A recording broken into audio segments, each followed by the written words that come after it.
Holes, Chapter 23. 110 years ago, Green Lake was the largest lake in Texas. It was full of clear, cool water, and it sparkled like a giant emerald in the sun. It was especially beautiful in the spring when the peach trees, which lined the shore, bloomed with pink and rose-colored blossoms. There was always a town picnic on the 4th of July. They'd play games, dance, sing, and swim in the lake to keep cool. Prizes were awarded for the best peach pie and peach jam. A special prize was given every year to Miss Catherine Barlow for her fabulous spiced peaches.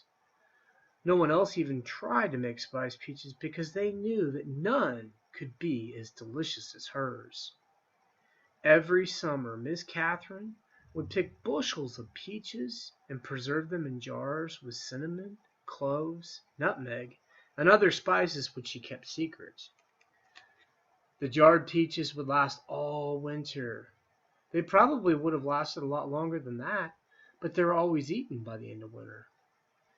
It was said that Green Lake was heaven on earth, and that Miss Catherine's spiced peaches were food for the angels.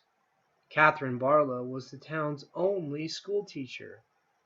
She taught in an old one-room schoolhouse. It was old even then. The roof leaked, the windows wouldn't open, the door hung crooked on its bent hinges. She was a wonderful teacher, full of knowledge and full of life. The children loved her. She taught classes in the evening for adults, and many of the adults loved her as well. She was very pretty. Her classes were often full of young men who were a lot more interested in the teacher than they were in getting an education. But all they ever got was an education. One such young man was Trout Walker. His real name was Charles Walker, but everyone called him Trout because his 2 feet smelled like a couple of dead fish. This wasn't entirely Trout's fault. He had an incurable foot fungus. In fact, it was the same foot fungus that 110 years later would affect the famous ball player Clyde Livingston. But at least Clyde Livingston showered every day. I take a bath every Sunday morning, Trout would brag, whether I need to or not. Most everyone in town of Green Lake expected Miss Catherine to marry Trout Walker. He was the son of the richest man in the county. His family owned most of the peach trees and all the land on the east side of the lake. Trout often showed up at night school but never paid attention. He talked in class and was disrespectful to the students around him. He was loud and stupid. A lot of the men were not educated. That didn't bother Miss Catherine. She knew they'd spent the whole of their lives working on farms and ranches and hadn't had much schooling. That's why she was there, to teach them. But Trout didn't want to learn. He seemed to be proud of his stupidity. "How'd you like to take a ride in my new boat this Saturday?" he asked her one evening after class. "No, thank you," said Miss Catherine. "We got a brand new boat," he said. "You don't even have to row it." "Yes, I know," said Miss Catherine. Everyone in town had seen and heard the Walker's new boat. It made a horrible loud noise and spewed ugly black smoke over the beautiful lake. Trout had always gotten everything he ever wanted, and he found it hard to believe that Miss Catherine had turned him down. He pointed his finger at her and said, "No one ever says no to Charles Walker." "I believe I just did," said Catherine Barlow. Chapter 24. Stanley was half asleep as he got in line for breakfast, but the sight of Mr. Sir awakened him. The left side of Mr. Sir's face had swollen to the size of half a cantaloupe. There were 3 dark, purple, jagged lines running down his cheek where the warden had scratched him. The other boys in Stanley's tent had obviously seen Mr. Sir as well, but they had good sense not to say anything. Stanley, put a carton of juice and a plastic spoon on his tray.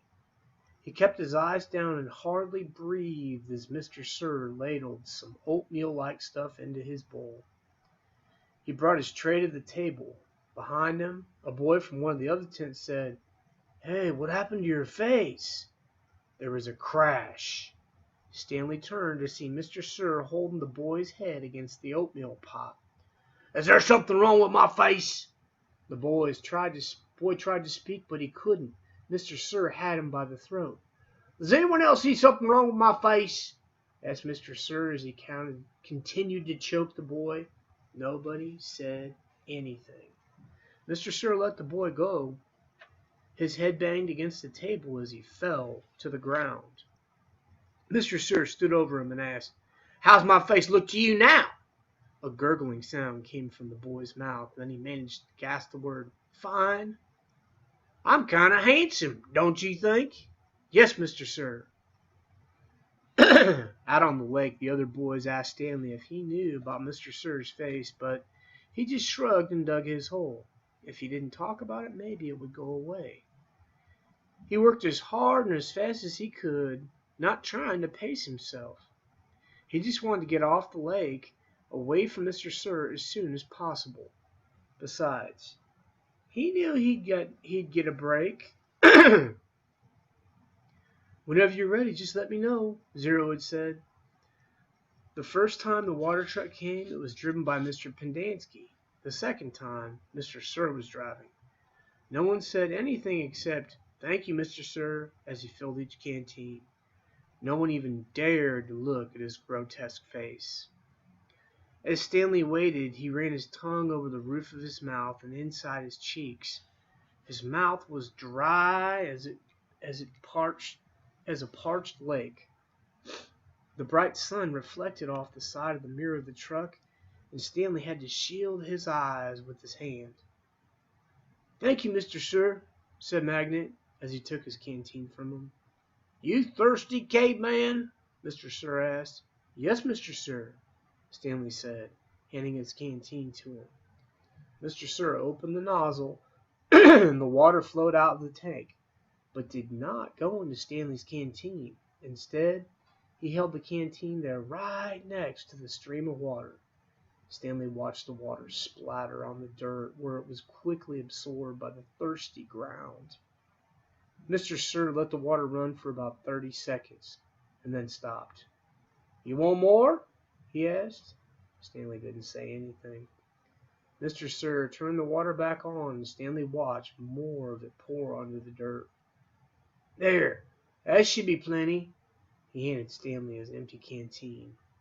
Stanley stared at the dark spot on the ground, which quickly shrank before his eyes. "Thank you, Mr. Sir," he said.